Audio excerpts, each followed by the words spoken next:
Hello, my friends. May God bless all of you, and may the Holy Spirit, the Spirit of the Word of God, come to meet your needs and your pain and your problems, opening your understanding, because this is fundamental. It's the basics in order for you to be able to enjoy the benefits of the intelligent faith. When Jesus was tempted by the devil in the desert, Jesus answered the devil saying the following. In the very first attempt, he answered saying, "Man shall not live by bread alone, but by every word that proceeds from the mouth of God," which means it's not just bread, but people usually worry about the bread. The bread here is not just our daily bread, food, but it's money, it's a house and family, and getting married and getting engaged, and which profession to follow, and everything that involves this physical, material world. Here we understand that this is the bread. Human beings, because they cannot see their inner being, they cannot see their soul, man is bound to take care of their body, the physical body. And so, because of that, they get busy taking care of the physical things their entire life. And because of that, they lose the power to live by faith, from faith to faith, in the name of the Lord Jesus. And I say this, my dear friend, so that you can understand that the Word of God, is more important than our daily bread. The same thing, the soul. What is more important, the soul or the body? Well, you are going to say, Bishop, both are important. But which one is more important? To which one do you pay more attention to, your body or your soul? When a person meditates upon the Word of God, when they fear God, then they can realize that their soul is eternal. It lives forever. With God or in hell, but it will live forever. For all eternity. For all eternity.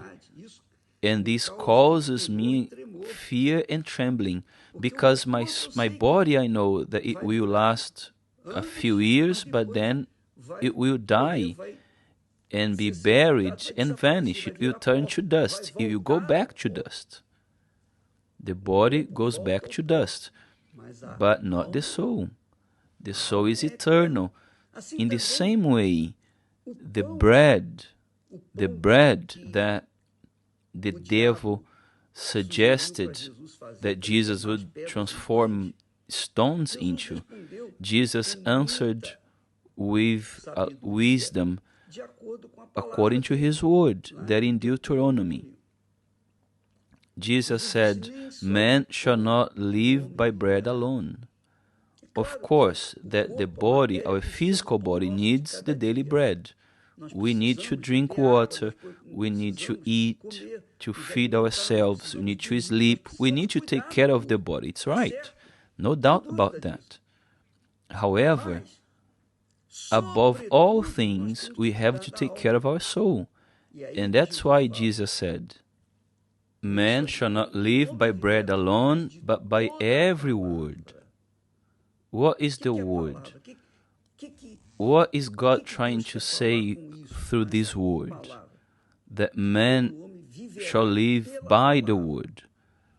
Because you are now attentive to the needs of your soul. For example, you are thinking, for example, in how you will involve yourself with somebody else, right? You want to get married, you want to build a family, or you want to be with somebody, you want to meet someone. I mean, you want to resolve the problems of your love life, your sentimental problem, isn't it?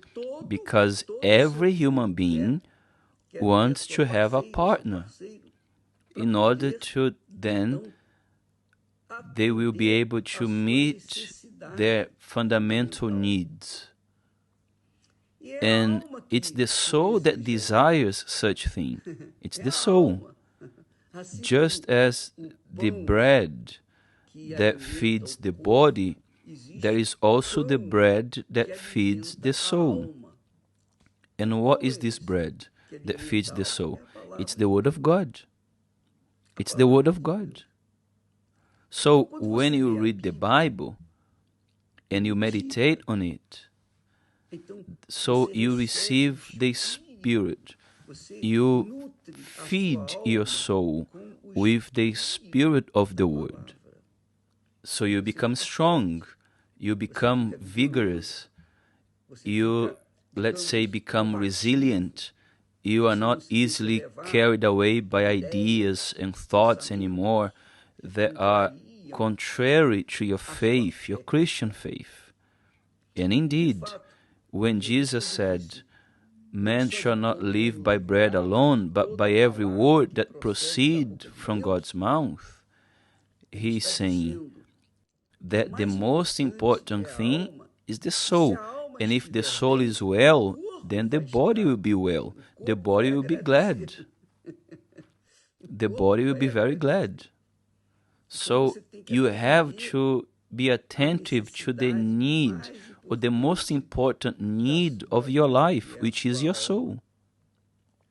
Because it needs love, it needs care, it needs the Word, the living Word, it needs guidance from the Spirit. The Spirit is the Word, it's God Himself. The soul needs guidance, it needs to be led, conducted, so it will not suffer.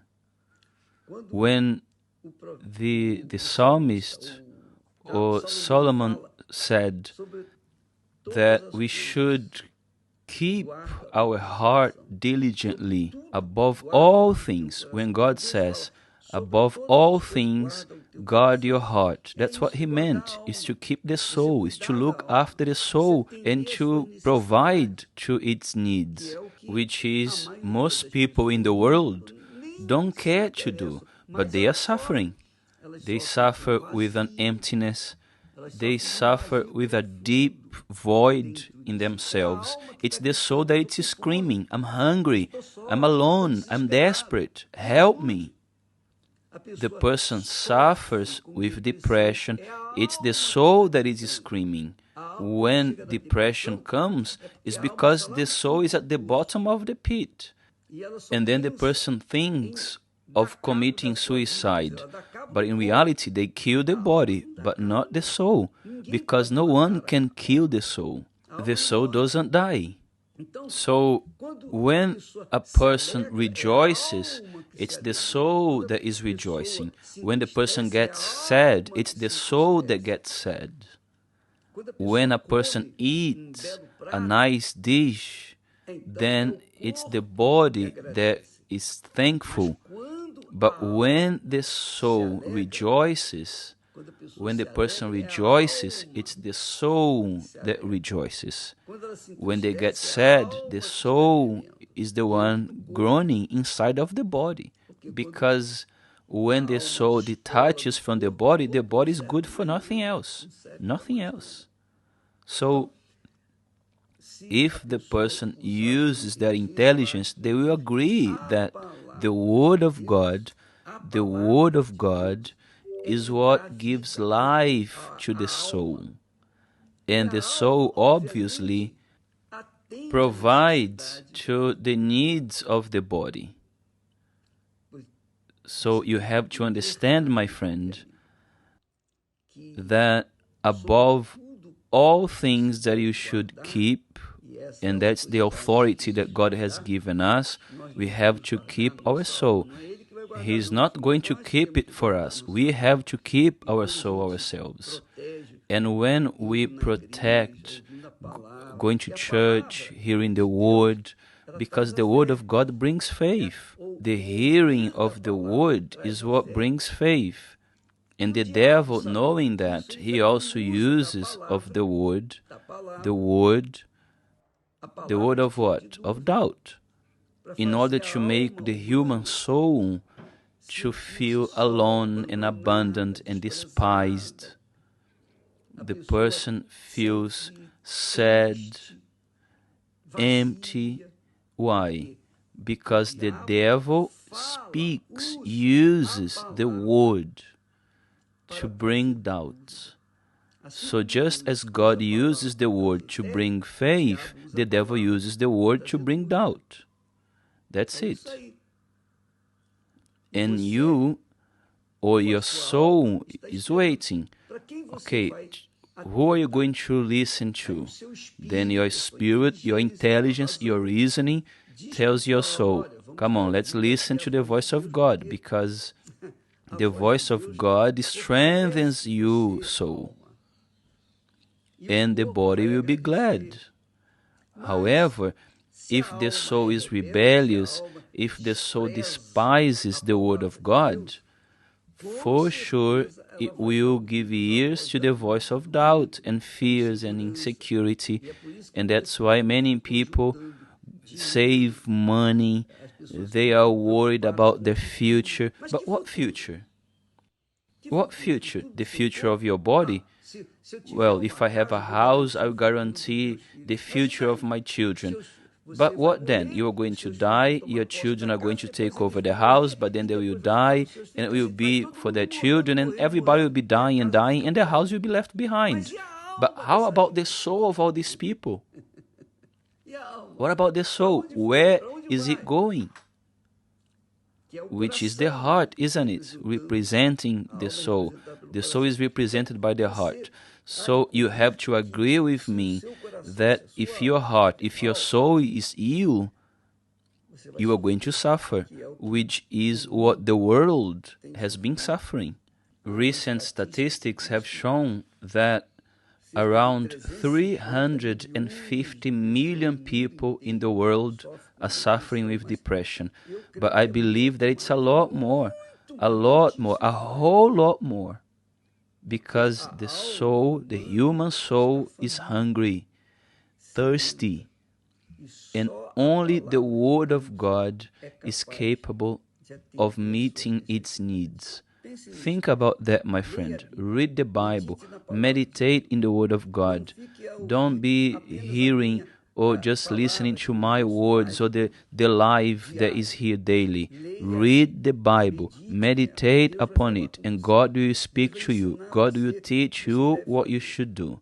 He knows your needs, and for sure, He will guide you to read what He wants to speak to you. Okay? May God bless you all, and I'll see you tomorrow in the name of the Lord Jesus. Thank God.